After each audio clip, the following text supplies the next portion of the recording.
بسم اللہ الرحمن الرحیم۔ امریکہ کے ایک ہسپتال میں ایک عجیب و غریب واقعہ پیش آیا اور اس واقعے کے زیر اثر امریکن ڈاکٹر مسلمان ہو گیا۔ مذکورہ ہسپتال میں ایک روز ڈیلیوری کے 2 کیس ایک ساتھ آئے۔ ایک عورت سے لڑکا پیدا ہوا اور دوسرے سے لڑکی۔ جس رات میں دونوں بچوں کی ولادت ہوئی، اتفاق سے نگران ڈاکٹر موقع پر موجود نہیں تھا۔ دونوں بچوں کی کلائی میں وہ پٹی بھی نہیں باندھی ہوئی تھی جس پر بچی کی ماں کا نام درج ہوتا ہے۔ تو نتیجہ یہ ہوا کہ دونوں بچے غلط ملت ہو گئے اور ڈاکٹروں کے لیے یہ شناخت کرنا مشکل ہو گیا کہ کس عورت کا کون سا بچہ ہے، حالانکہ ان میں سے ایک لڑکی تھی اور دوسرا لڑکا۔ ولادت کی نگرانی کرنے والے ڈاکٹروں کی ٹیم میں ایک مسلمانی مصری ڈاکٹر تھا جس کو اپنے فن میں بڑی مہارت حاصل تھی اور امریکن ڈاکٹروں سے اس کی بڑی اچھی شناسائی تھی اور اپنے سٹاف کے ایک امریکی ڈاکٹر سے گہری دوستی تھی۔ دونوں ڈاکٹر سخت پریشان تھی کہ اس مشکل کا حل کیسے نکالا جائے۔ امریکی غیر مسلم ڈاکٹر نے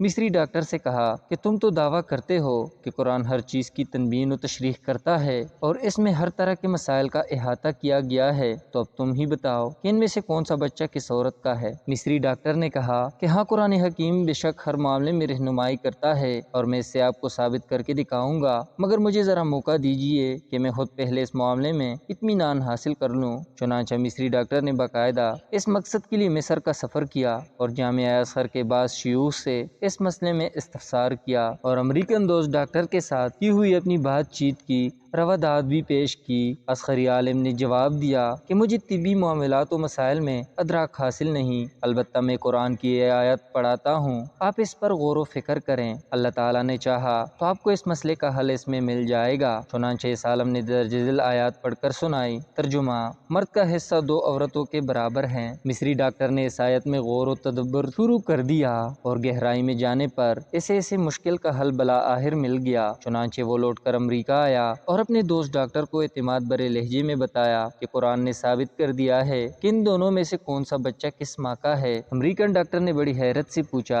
کہ یہ کس طرح ممکن ہے۔ مصری ڈاکٹر نے کہا کہ ہمیں ان دونوں عورتوں کا دودھ ٹیسٹ کرنے کا موقع دیجیے تو اس معاملے کا حل معلوم ہو جائے گا۔ چنانچہ تجزیے و تحقیق کے نتیجے میں معلوم ہو گیا کہ کون سا بچہ کس عورت کا ہے اور مصری ڈاکٹر نے اپنے غیر مسلم دوست ڈاکٹر کو اس نتیجے سے پورے اعتماد کے ساتھ آگاہ کر دیا۔ ڈاکٹر حیران و ششدر تھا کہ آخر یہ کیسے معلوم ہو گیا۔ مصری ڈاکٹر نے بتایا کہ اس تحقیق و تجزیے کے نتیجے میں جو بات سامنے آئی ہے وہ یہ تھی کہ لڑکی کی ماں کے مقابلے میں لڑکے کی ماں میں 2 گنا مقدار میں دودھ پایا گیا۔ مزید لڑکی کی ماں کے دودھ میں نمکیات اور وٹامنز حیاتین کی مقدار بھی لڑکی کی ماں کے مقابلے میں دگنی۔ پھر مصری ڈاکٹر نے امریکن ڈاکٹر کے سامنے قرآن کریم کی وہ متعلق آیات تلاوت کی، مرد کا حصہ 2 عورتوں کے برابر ہے، جس کے ذریعے اس نے اس مشکل کا حل تلاش کیا جس عقدے کو حل کرنے میں دونوں ڈاکٹر نہایت پریشان تھے۔ چنانچہ وہ امریکی ڈاکٹر فوراً ایمان لے آیا۔ سبحان اللہ۔